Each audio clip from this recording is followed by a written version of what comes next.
Eagle Pass, Texas saw record-breaking numbers of illegal migrants crossing the border, more than 4,000 in one day. Hey everyone, welcome to Inverted World, where everything is upside down. Today, Customs and Border Patrol has a lot of work to do. That is, if they are actually doing their jobs. As far as I can tell, they're just letting them in, and we have plenty of video evidence to prove that. Over 12,500 people were encountered Monday at the southern border, the highest number of encounters on record for a single day. Border Patrol agents have said they are overwhelmed now as multiple sectors along the border are beyond capacity. Well, there's no surprise there, considering that your overlords, Mayorkas and the Biden administration, are authorizing all of this. Troy Miller, Customs and Border Protection's acting commissioner, called the number of daily arrivals unprecedented. Our officers and agents are responding to large groups of migrants, which means that some of our agents aren't on the line, not really monitoring some of those cuts.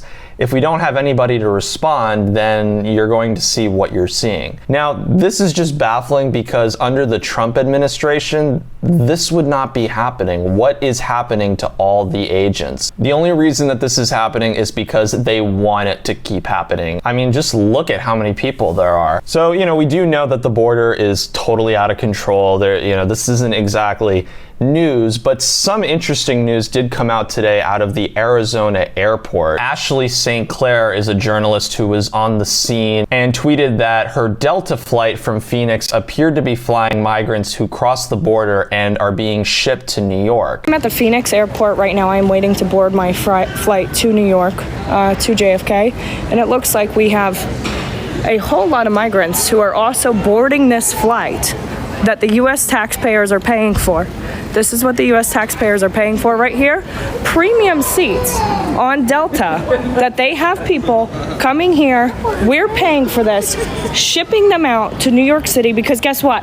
Everywhere else is at capacity. So they have these sanctuary cities like New York that they're now shipping these migrants to that we're all paying for. When I asked a Delta representative if this was the case, his response was, "What does it matter? They're humans too." And of course, I think we've seen just how woke Delta Airlines can get, so that's kind of a response to be expected. On Ashley's flight, she actually took a picture of the migrant sitting next to her who has a premium cabin seat. So yes, your tax dollars are paying for premium seats. So she asked Delta if these migrants were being flown directly from a processing center because they have all their documents sitting on their lap. A former ICE director has confirmed that these migrants have received minimal health screenings. John Fabricatori is a former ICE director, and he mentions that all they get is a quick visual medical exam.